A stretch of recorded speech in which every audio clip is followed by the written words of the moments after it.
Alice B. Toklas actually invented the weed brownie. What?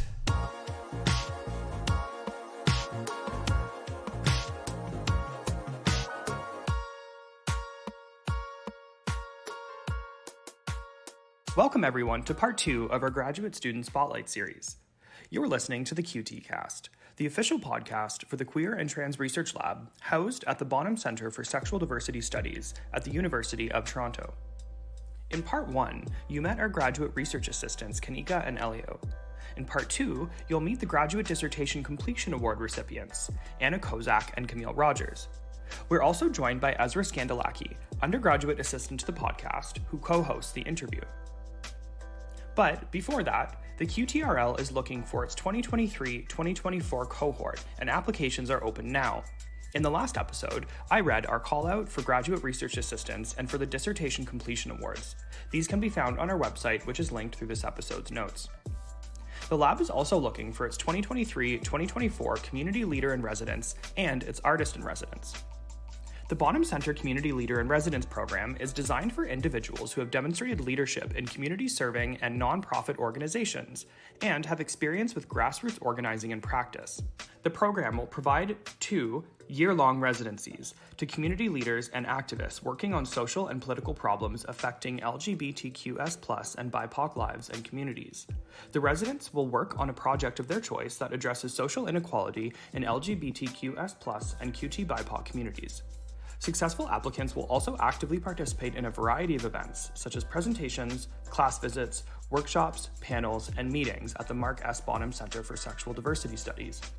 While we understand that many who participate in community building projects are also employed by academic institutions, priority will be given to applicants who do not have full-time academic positions in the Global North. And here are some of the goals of the Community Leadership Residency. 1, to provide activists and community leaders the opportunity to sustain their work and help strengthen the infrastructure of social transformation by providing leaders/activists with the time and space to improve the lives of people in their/our communities. 2, to support the development of grassroots organizing. And 3, to encourage mutual learning between activists, students, and scholars, and to create new models of public scholarship and engagement. These applications are due on April 7th, 2023.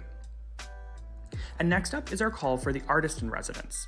This residency provides financial and other material support for artists working in any medium, whether that be photography, sculpture, media arts, theater, writing, etc., whose work centers on LGBTQ2S+ lives, communities, histories, and cultures, and whose work expressly concentrates on 1, the role art plays in expanding how we think about sexual diversity, and 2, relations between art, activism, and social justice. The residency culminates in a fully funded exhibition, reading, or performance of the resident's work in progress. The artist in residence is expected to be in residence in the Greater Toronto Area during the period of their award and will join the faculty and students who make up our intellectual community and participate in the center's day-to-day activities. They are given office space and access to the vast faculty resources, manuscript archives, and library collections available at the University of Toronto and at the Bonham Center. These applications are due April 14th, 2023. Now, without further ado, everyone, let's meet our 2022-2023 Graduate Dissertation Completion Award recipients, Anna and Camille. So my name is Anna Kozak, and I am a 6th-year PhD candidate, and I'm in the collaborative graduate specialization in sexual diversity studies. My role at the QTRL is a recipient of the Dissertation Completion Award. Round of applause, an equal round of applause for you. Camille, can you please introduce yourself by name and what your role is here as well? Hi, my name's Camille Rogers. I am one of the Dissertation Completion Award people here at the Queer Trans Research Lab. I'm finishing up a DMA, which stands for a Doctorate of Musical Arts, at the Faculty of Music. Proud of both of you. Congrats. It's very exciting. We said the words. I forgot to say what program, like my main program. Yeah. So English. Just slightly important, eh? Yeah, just a little, by the way. By the way. So Anna, how did you get started here at the Queer Trans Research Lab? So I knew that it started last year, and I thought it was a really cool thing. So I was aiming to do the dissertation completion award last year, but I was like not quite at the stage where I was finishing out my dissertation, and my supervisor thought, okay, maybe you should apply for it the following year. So that's how I ended up doing that this time. And I just really wanted to be a part of the Queer and Trans Research Lab because I thought it was such a great opportunity to like collaborate with other people who are doing very similar research to me and just have this like really supportive environment where I can do my work. So I'm glad that is what happened. Yay, me too. Camille, same question. Yeah, so I'm also in the collaborative graduate specialization. So I'm, on all those email lists. So I would keep hearing stuff about the Queer Trans Research Lab. And then actually, last year's artist in residence, Teya Kasahara, I know them quite well. I've been in like opera shows with them. And so I was able to see their sort of culminating performance at the end of last year. And I was like, this is so cool. I want to be a part of this. So that was my sort of impetus. I love that. And shout out to Kasahara. So amazing. Anna, I'll start with you. What is your dissertation about? And what are you interested in kind of around and outside of this dissertation? So my dissertation, which is titled Gender, Genre, and the Queer American Autobiography, is basically about 20th and 21st century queer American autobiographies. And it's focused on various writers who I see as experimenting with not only genre, but also with gender, with identity, and sort of posing questions about like how the autobiography is actually sort of an impossible genre, because when it gets down to it, the concept of, the autonomous individual is actually a pretty flawed or almost like mythological concept. So I'm sort of looking at like, how do these authors expose the impossibility of the autobiography while simultaneously like writing within the genre, and then how that also kind of exposes the impossibility of identity in many ways too. So the kind of paradox at its core. And then what was the second half of the question? That's great. Does your interest in autobiography as genre and queer autobiography, does it mirror personal interests that you have, or how did you get involved with this kind of work?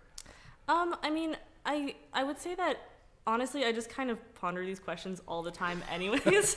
So I was like, what's the perfect way to, like think about this and, figure it out while also like doing a dissertation. And my original like dissertation idea was like quite different. So when I started to come across some of these like more contemporary queer texts, I was like, oh, these are a lot of like questions that I'm, thinking about. And I think it's part of even just like my, coming of age journey in my own life, where I'm like, well, what does it mean to be, a queer person and to navigate identity and to try to sort of figure all of this stuff out. And like, I felt like the autobiography was the best way to sort of look at that and to see how other writers write about it. So, yeah. Awesome. Thank you. And Camille, flipping over to you, what is your dissertation about? So my dissertation does not have a title yet. That's going to be my last thing. But it focuses specifically on a singer named Julie Daubigny, who lived very sort of end of the 1600s into the beginning of the 1700s in France.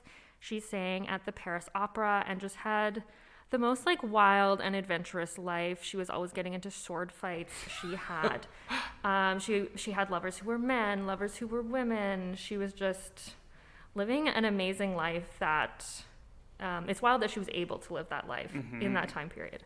So my dissertation focuses on a couple of different things. One is kind of reconstructing her life story and biography, which is like hard to do. I did my best. There's really not much information about her, and a lot of it is very much sort of like gossip.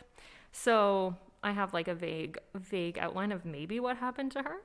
And then I also look at the pieces that she sang and the roles that she played, and how those sort of like reflect in interesting ways parts of her life, but also how they reflect like how gender was thought about in that time period. Right.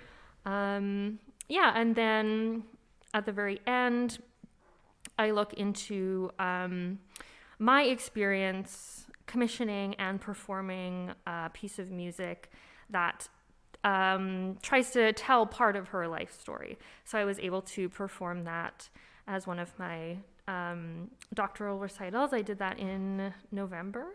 So that was amazing. So that's my kind of last chapter, is very sort of like, artist, self-indulgent. Here's what I did. That's so cool, though, and what a fitting way to respect this person, this amazing person. How have these artifacts survived? Like, what are your archives that you're mining for her work? There's so few. It's mostly these little kind of like encyclopedias and little sort of like gossip columns and anecdotes that have survived.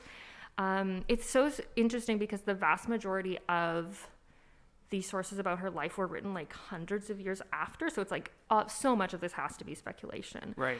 There was the author Gautier wrote a novel so vaguely based on her life in like the mid 1800s, and so that sort of like caused kind of like a renaissance of interest in her.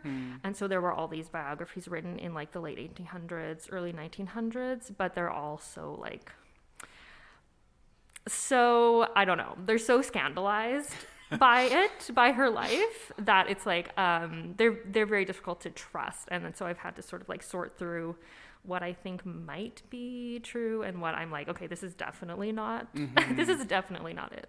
So yeah. Wow, that's fascinating. Thank you for that. This question, as writers, I'm sure you get this a lot, and I'm sure the answer is going to change. But whatever you have to say about this, I'm curious about both of your writing process. What does it look like for you? How has it been changing? Do you have any tips for other writers? Anna, do you want to go ahead first? Yeah, sure. So I have tried to change my writing process, but it does not really change. Basically, my main method is just like a bunch of word vomit, and I just kind of get all my ideas out on the page. And sometimes this might look like a 50-page document where I'm like trying to sort out like, okay, what do I actually want to say? And I try to go into the writing process like with a general idea of what I want to say or do with this chapter, but it's also very like open-minded, because sometimes like what I was thinking before would end up changing as I'm like reading more, like doing more and more research. And so essentially it's all about just kind of like not being afraid to make a mess at the beginning, and then to sort of spend the rest of the time trying to like polish it up into something sort of that's coherent. And like I think part of it, I sort of like was thinking about like what's the analogy for this, and I think it's sort of like I guess going off of like an art history type thing, it's sort of like you're painting like a sculpture, or like I guess you're creating a sculpture, and you start with like this, you know, just like a slab, and then you have to like kind of chip away at it constantly until it becomes like a finished product. So that's sort of like how I do that.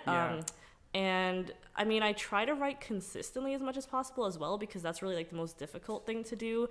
And obviously there are times you have to take like a chunk of time off to do marking and to do other things, but like going to, for example, like a library and just kind of sitting there for like you know, select like block of time at least every day of the week during weekdays is really helpful, or just wherever I am, because I like to do work in like different places. I might like alternate, but the key is to like have sort of uninterrupted like concentrated time, regardless of like how long that is. Sometimes it could be like an hour, sometimes it could be like, you know, 6 hours or something like that. I can't really keep the 9-to-5 schedule very well, but the key for me is just to be constantly thinking about the project, so that I'm always like thinking about like, okay, like what's the argument I'm making, and like how do I actually want to get my points across. So yeah, that's great advice. One of my favorite things I've heard about writing just echoes what the first thing you said, and it's something along the lines of a draft doesn't need to do anything but exist. And I love that. It just takes so much pressure and stress off me, and I will word vomit so much out, and I'll use none of it ever. But thank you for that, Anna. Camille, same question. What's your writing process like? I think I'm a big point form person. I start usually with point form and like very detailed, to the extent where like once I'm done with my point form outline, literally I just have to like turn it into sentences. So I don't know, there's something about like the little dots that just like visually helps me organize the information better, and I can I'm like, I can like rearrange these points so that they make more sense. A lot. Yeah, I don't know, it's just something that I've really found work for me. And then similar, you know, once then, so I have the point form, and then I love that idea of the draft is whatever it's going to be, you just have to like let it be bad. And then go in and refine and edit. And actually editing is like one of my favorite parts of the process. And I see you nodding. Do you like editing as well? Oh, yeah, I love it. Because I basically, by doing the whole word vomit thing in the beginning, you make sure that the majority of what you're actually doing is editing. Because you're just trying to clean everything up. And that feels very satisfying when you go from like a mess to like a polished thing. Yeah, and I find it's so much easier like when you have at least something to grab onto to work with that, as opposed to just like staring at a blank page and being like, I must write the perfect paragraph. It's like absolutely never going to happen. The agony of that. Oh my god. Yeah. So you have to just sort of like let go of that that preciousness eventually. Oh, not hard at all, of course. Do you have any kind of direct advice to young writers, up and coming writers, anyone struggling?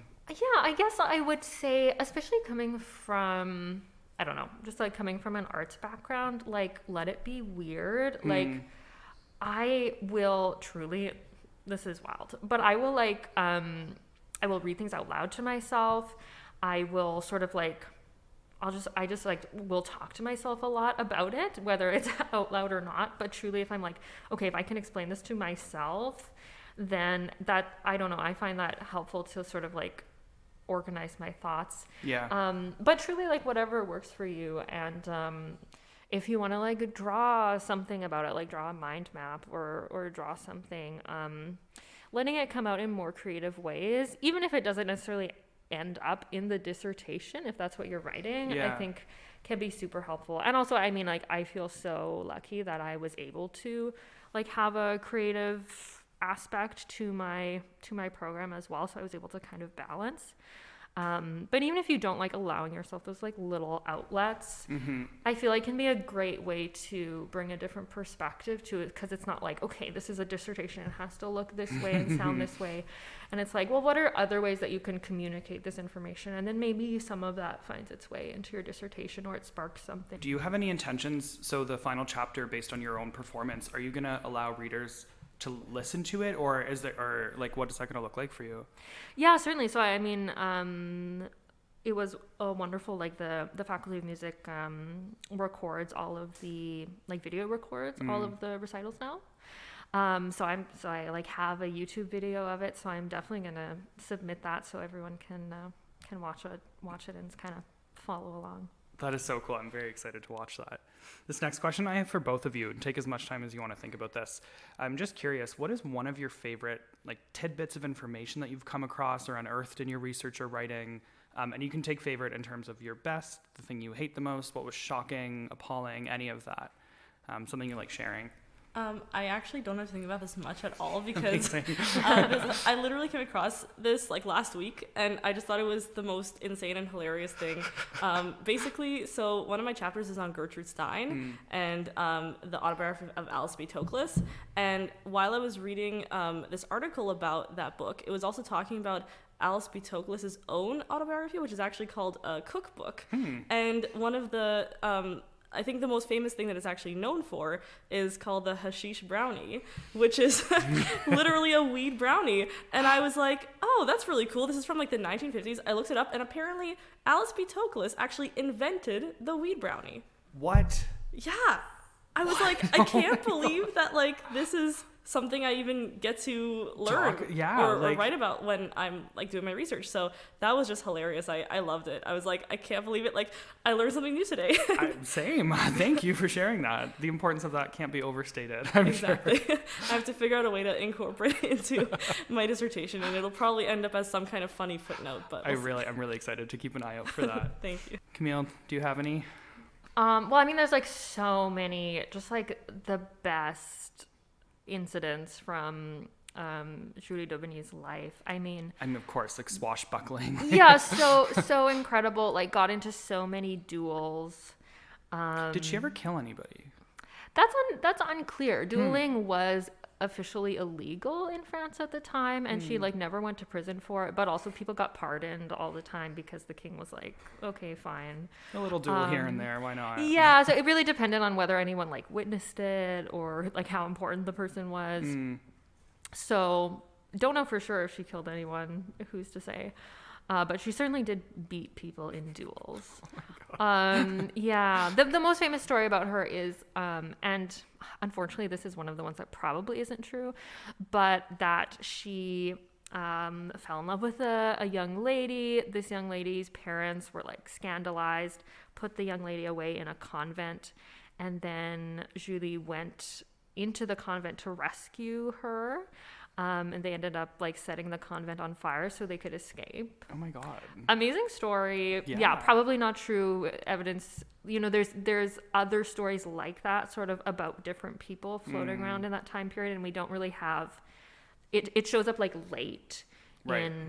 in the sources about her, so it's unlikely that it is an original story about her life, but it's cool. I guess one of the coolest things that I found in my research is actually all of the sort of like internet sources. There's like cute little like web comics about her and stuff. Like people have been really inspired by her life, and there's like fan art of her on the internet if you ever want to go look some of it up. It's it's pretty fun. Oh, I love that. I just love imagining her ghost like peeking over all this material. That's amazing. This next question, I'm just wondering, do either of you have any questions for the other person?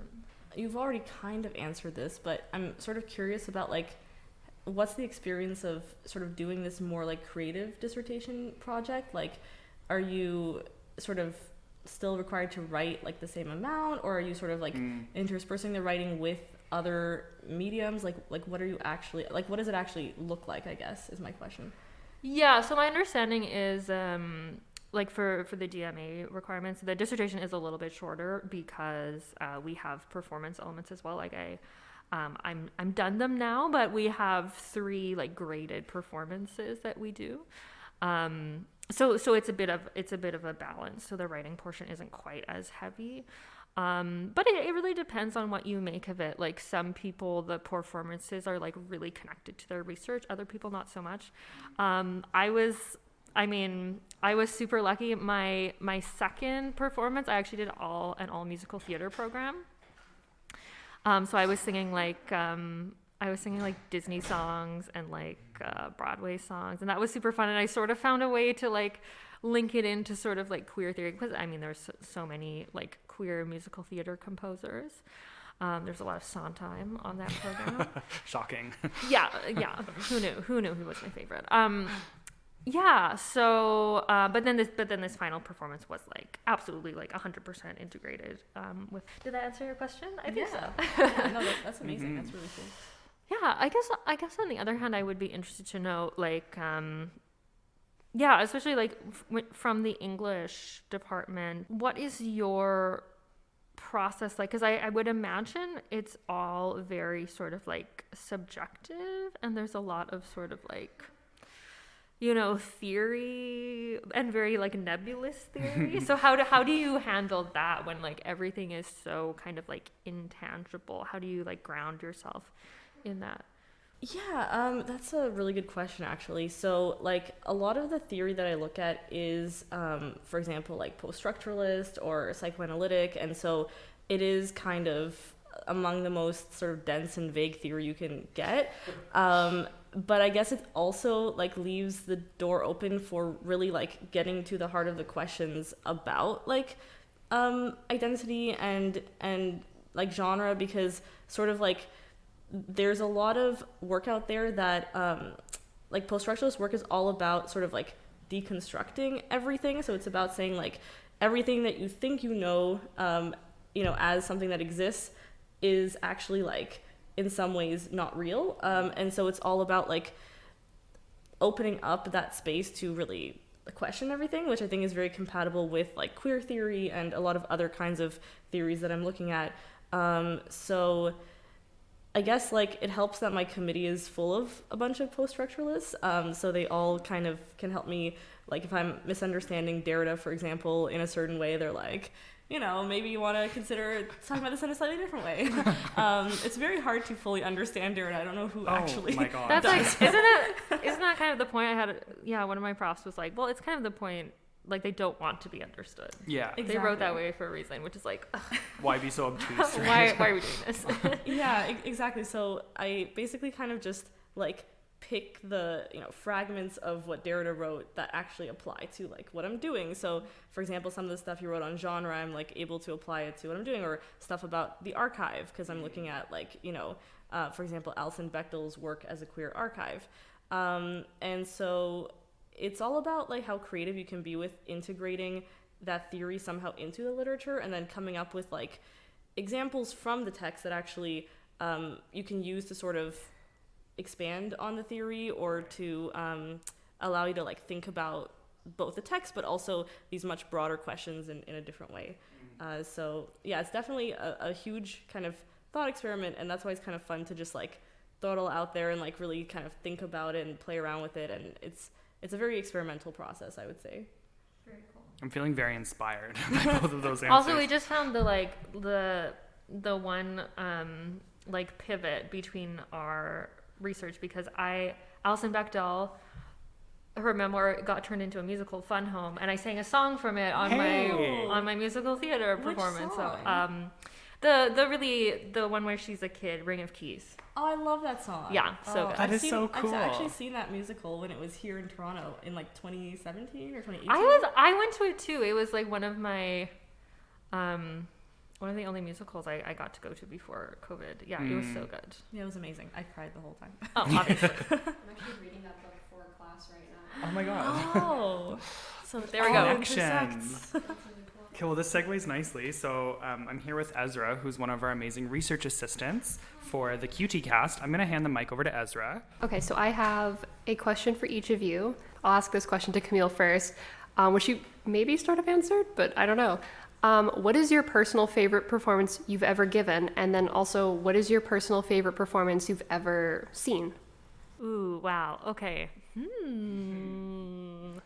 I honestly think for like a solo performance, the musical theater performance that I did last June, it was just like so fun, and it was so freeing as someone who is mostly training in like classical music and opera. To get to do musical theater was like so fun, because it's like, oh, I just get to like, there's not to like badmouth classical music, but also to badmouth the industry and its, standards and stuff. There's just like a lot of like, you're supposed to sort of just like stand there and be still and be very sort of like classy, and there's rules about like what you need to wear and all of that stuff and how you need to be. And it was just like, oh, I'm just like, I get to like move how I want to move. I got to sing with a mic. I got to like make sounds that I would never be allowed to make in a classical context, because they wouldn't be like correct. So it was just super, super fun. And then of course it's music that I adore. So that was one of my favorites. Other highlights from like stage shows, I once got to play a cat in an opera of Paul Bunyan, of all things. But I had this like tail. It's usually the costumes. Honestly, the costumes are usually the highlight. But I had this tail that was made of like a pool noodle cut into sections with like a coat hanger wire in the middle, and it like moved when I walked. Anyway, definitely a highlight. And then performances I've seen. Ooh, that's really good. Again, I think this is so bad. I'm such a bad opera singer, but like honestly, it's probably gonna be a musical theater one. Of course, I after I graduated high school, for like my graduation present, I got to go to New York, and I saw Follies on Broadway with Bernadette Peters. So I mean, what can top that? I mean, it's like Sondheim. It's Bernadette. And the costumes, they were just like stunning. If you don't know Follies, it's a show that's set, well, it's set in the 70s, but then there's a lot of flashbacks to sort of like the golden age of like vaudeville revue, so like the 20s and 30s, I think. And so there's all these like enormous like chorus girl costumes with like feathers and sparkles, and anyway, beautiful, amazing. That sounds super fun.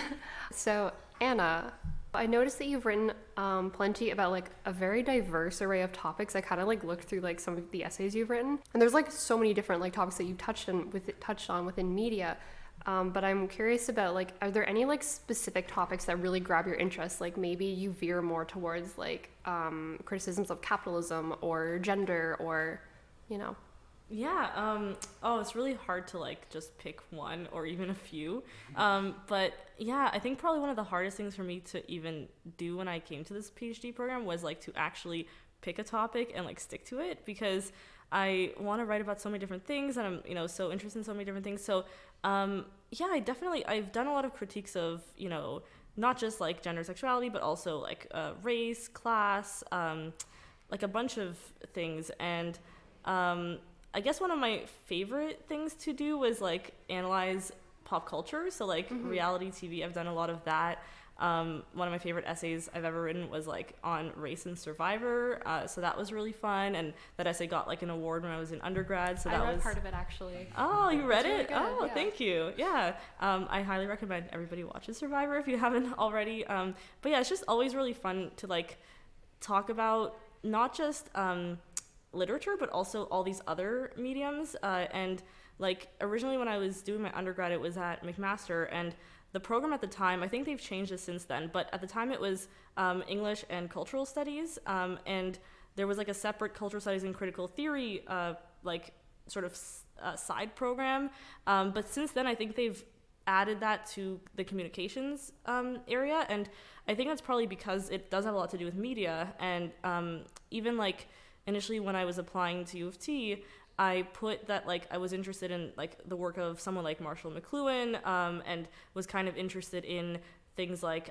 you know, Baudrillard's idea of like hyperreality and all of that. So again, like my original dissertation idea was on basically I was looking at like transgressive fiction and ways to sort of like rebel against capitalism and neoliberalism and all of that. So yeah, again, it's very hard to just pick one, but I think when I was here, I was also like, okay, like my program was telling me I do have to stick to like literature, which was, you know, I mean, I love literature, but I feel like that is kind of limiting, because I'm like, I want to also talk about like films and TV shows and all these other things. And so when I was like, I have to pick something, I was like, what's the most expansive form of literature? What's the one that is like subverting itself at every point and like incorporates various other elements into it? And I figured like autobiography was sort of the best way to do that. Well then, so this was like tagged on to that same question. Going along with like the pop culture aspect, how do the like,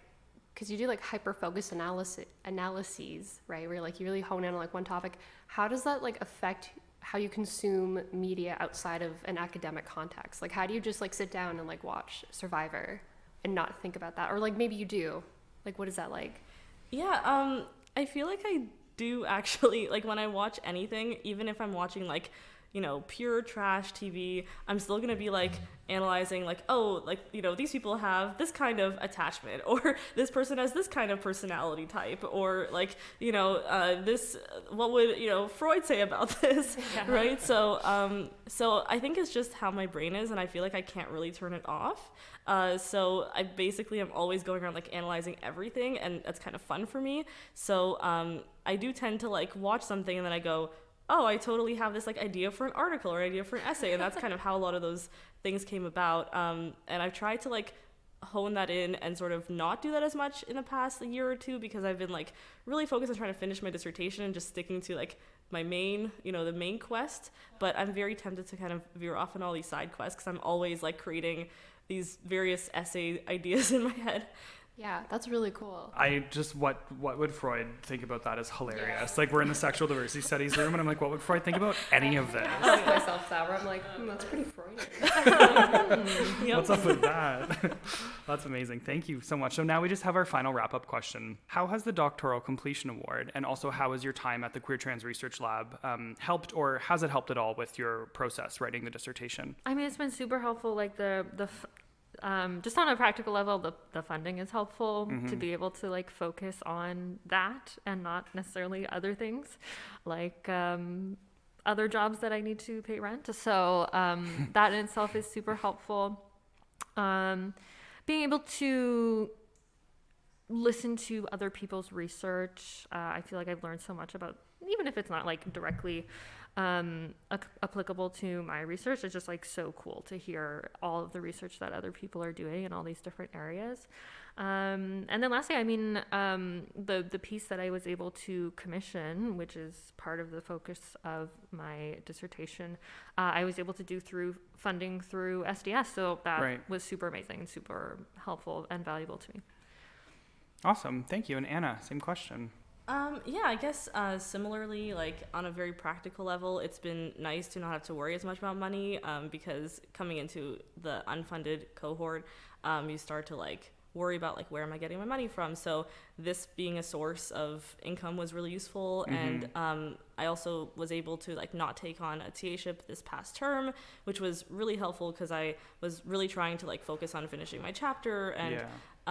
So that was a big part of it. But then I think also the other thing is like once you get to the later stage of your dissertation, you really kind of start to lose contact with the people in your main department, and it becomes a very isolating process where you're just kind of like sitting and writing all the time. So it's been really nice to like be able to get out of my head and just be around people who are kind of doing different research than me, but still like are very sort of like the research is also very inspiring, and whenever I hear it, I'm always like motivated to go back and do my own work. So having that sense of community when it's so hard to still have that near the end of your PhD, I think is really huge.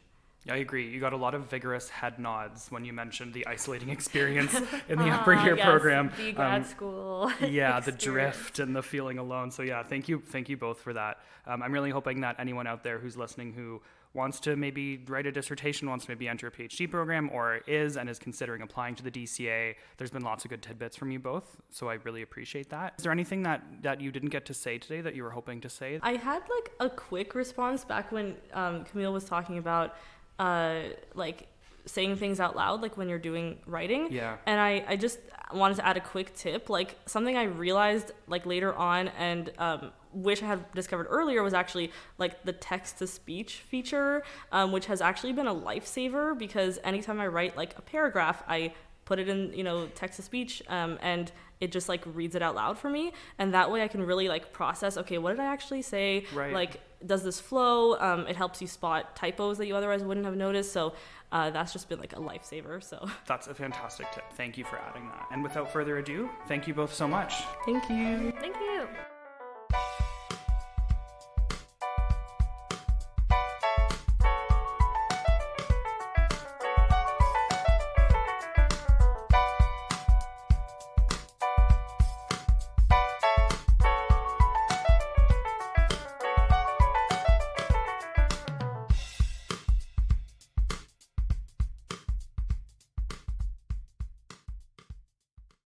This podcast was made possible by the Mark S. Bonham Center for Sexual Diversity Studies at the University of Toronto, St. George Campus.